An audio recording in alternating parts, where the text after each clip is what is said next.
I had a legendary commanding officer always say that I'm humbled in the presence of warriors.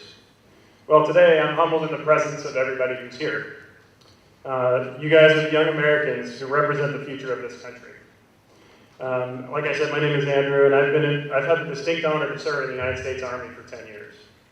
The majority of people who walk this earth have never wrestled an enemy combatant in the deep blackness of night and have never waded through the fog of war or the chaos of combat.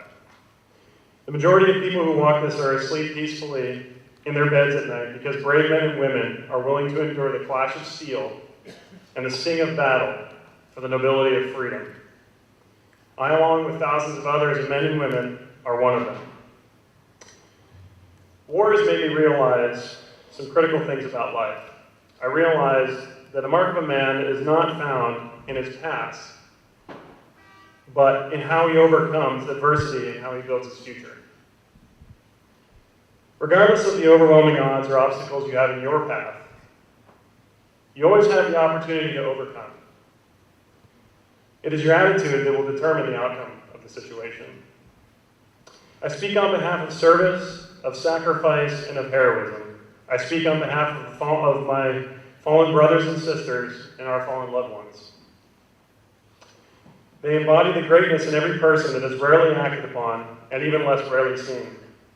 At the highest level, every man or woman who has ever made the ultimate sacrifice recognize one simple fact. Freedom is not a right. It must be fostered, it must be nurtured, and preserved. In the darkest of times, it must be fought for. These warriors recognized that freedom is a gift. They knew that it was worth falling for, even while others took it for granted. They knew that the fight for freedom provided others with true hope of opportunity. A glimmer of freedom that shines through the darkest of night, a spotlight that burns out of the deepest hell.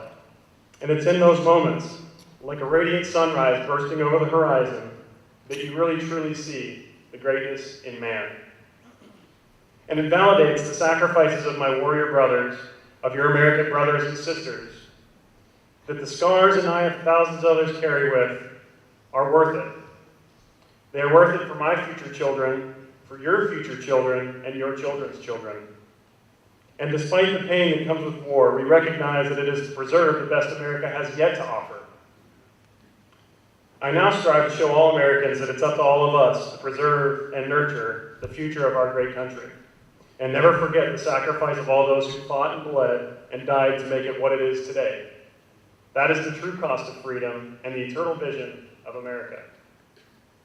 Ronald Reagan once captured this idea when he said, "America is a city on a hill, a shining beacon to the world." I like to think of it more as a flame or a torch on top of that hill, a lighthouse for the entire world to see. Because you see, for 238 years, the torch of American freedom has burned. It has been seen around the world. Warriors have carried it with them, crossing the beaches of Normandy, Iwo Jima, Korea, and in the jungles of Vietnam. When a warrior falls and his flame is extinguished, every American's torch back home burns just a little bit brighter. Brave men and women continuously are willing to sacrifice themselves to ensure that that flame never goes out. Many Americans feed their flame and ensure that it burns brightly for all to see, always showing their patriotism, voting, upholding our republic, and looking for ways to support their country through getting an education, volunteering, or pursuing the American dream and giving charitable contributions. Other Americans, they take it for granted, squandering their opportunities, and they allow their flames to burn out. Thankfully, there are those who wear the uniform who are entrusted with an oath and presented with an opportunity at the beginning of their military careers with a part of a flame to keep that torch of American freedom always burning.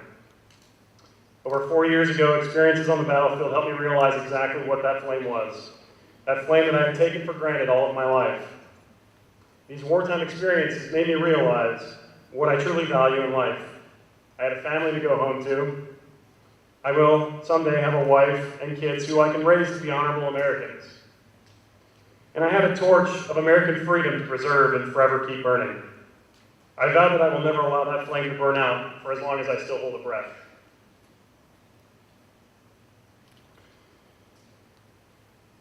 My hope is that everyone here today will do the same in recognition of the sacrifice that have made America what it is today. 4 years ago, I brought my torch back home from the country of Iraq. It continues to burn, brightly fueled by the tinder that feeds the flame of freedom, honor, courage, sacrifice, and service. It burns as an eternal reminder to the hundreds of thousands who have bled and died so that others may live free. The flame of freedom of those who bear the physical and mental scars of sacrifice, hold that flame high as a blazing torch for all Americans, hoping that all of you here today never give up on your hopes and dreams, to never forget your gift of freedom and the sacrifice that made us who we are, and the sacrifice that will enable you to be who you want to be. I now pass this torch on to all of you, and I ask you, what are you going to do with yours? Thank you.